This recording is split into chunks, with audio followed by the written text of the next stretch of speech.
When I look at molecular machines or the incredibly complex process by which cells divide, I want to ask, is it possible that these things had an intelligence behind them, that there was a plan or a purpose to this structure?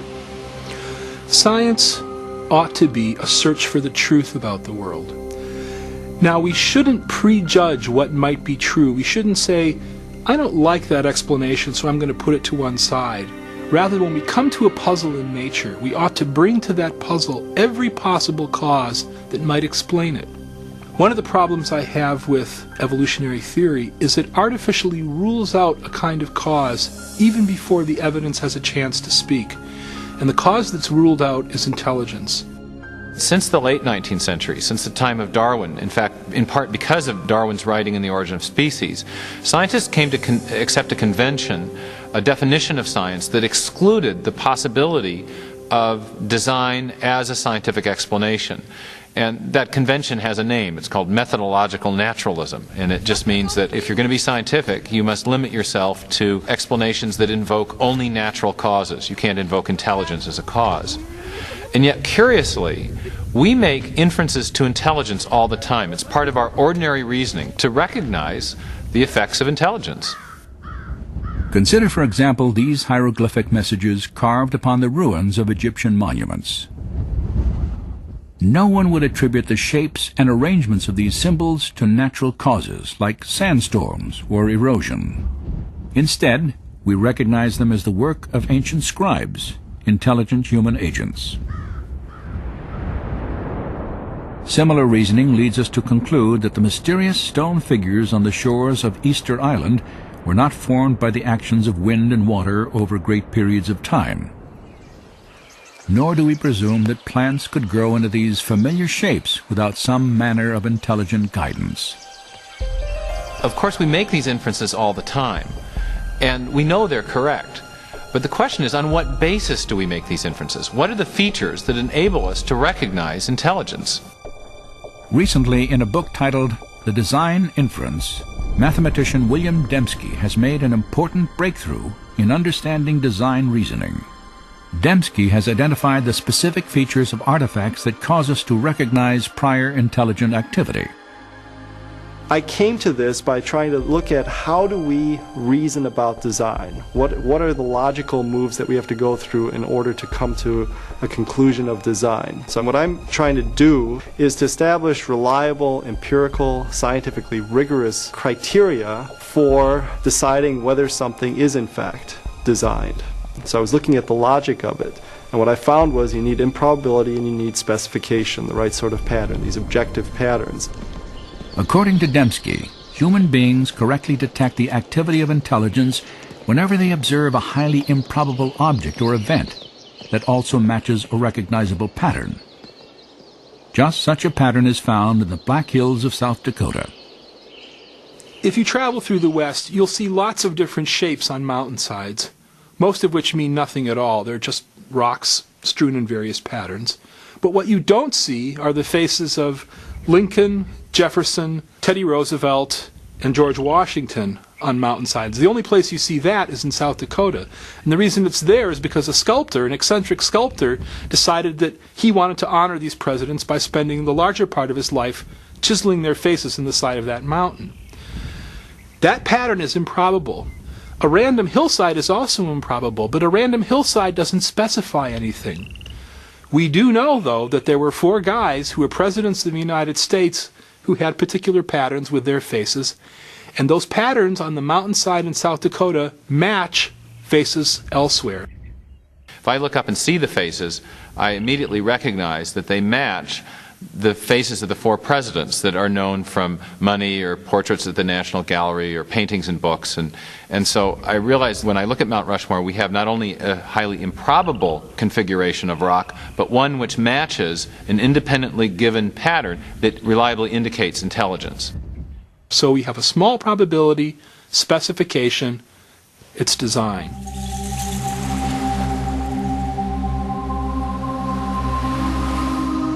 On a seashore, another improbable pattern etched into the earth illustrates how we detect design. No one would infer that this message was written by the movement of the tides. Instead, because of the characteristics of this pattern, we identify the words as the products of intelligence. That improbable arrangement also conforms to an independently given pattern, namely the shapes of the letters that we recognize from English alphabet and the words that we know from English vocabulary. And so it's the improbability of the arrangement plus the fact that it conforms to an independently given pattern that triggers the awareness of design. This illustration suggests that William Dembski's criteria for design detection, small probability and specification, are essentially equivalent to information. The type of information present not only in pictures, written texts, and numeric sequences, but also encoded in software and radio signals. The ability to detect information in electromagnetic transmissions has made possible a unique search for intelligence. For more than 3 decades, astronomers involved in SETI, the search for extraterrestrial intelligence, have monitored radio signals from outer space in an attempt to find information-rich patterns. Typically, radio telescopes receive either random noise or simple repetitive signals, produced naturally by stars, galaxies, and other celestial objects. But astronomers recognized that if they ever identified an information-bearing signal, it would confirm the existence of intelligent life beyond the Earth. Some have speculated that an extraterrestrial civilization might have attempted to communicate by transmitting messages in the universal language of mathematics, perhaps through a recognizable pattern, like a series of prime numbers. You're not going to get that by chance. So you need complexity or improbability, lots of prime numbers, and you also need pattern. And it has to be the right sort of pattern. It's not a pattern that you're imposing. It's a pattern that's there objectively. To date, SETI research has failed to detect any pattern or information that would indicate intelligence in a distant galaxy. But in another universe, much closer to home, scientists have discovered a wealth of information within the nucleus of the living cell. DNA has a structure that is ideal for carrying information. In the A's, T's, C's, and G's, the bases of the double helix of DNA, is the potential for storing a tremendous amount of information. There is, in fact, no entity in the known universe that stores and processes more information more efficiently than the DNA molecule. A full complement of human DNA has 3 billion individual characters. Analysis of the DNA molecule's coding regions show that its chemical characters have a specific arrangement that allows them to convey detailed instructions or information, much like letters in a meaningful sentence or binary digits in a computer code.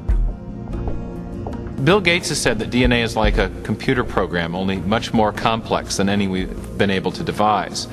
And if you reflect on that even for a minute, it's a highly suggestive observation, because we know that Bill Gates does not employ wind and erosion or random number generators to generate his software. Instead, he employs intelligent engineers, software engineers.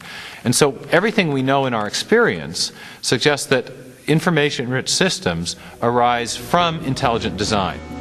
But what do we make of the fact that there is information in life, in every living cell of every living organism? That's the fundamental mystery. Where does that information come from? And the nucleotide base. For the past 15 years, philosopher and scientist Stephen Meyer has worked to answer this question. Meyer has developed an argument to demonstrate that intelligent design provides the best explanation for the origin of information necessary to build the first living cell. Information that the DNA molecule holds. It's part of our knowledge base that intelligent agents can produce information-rich systems. So the argument is not based on what we don't know, but it's based on what we do know about the cause and effect structure of the world. We know at present there is no naturalistic explanation, no natural cause that produces information. Not natural selection, not self-organizational processes, not pure chance. But we do know of a cause which is capable of producing information, and that is intelligence. So when people infer design from the presence of information in DNA, they're effectively making what's called in the historical sciences an inference to the best explanation. So when we find an information-rich system in the cell, in the DNA molecule specifically, we can infer that an intelligence played a role in the origin of that system, even if we weren't there to observe the system coming into existence.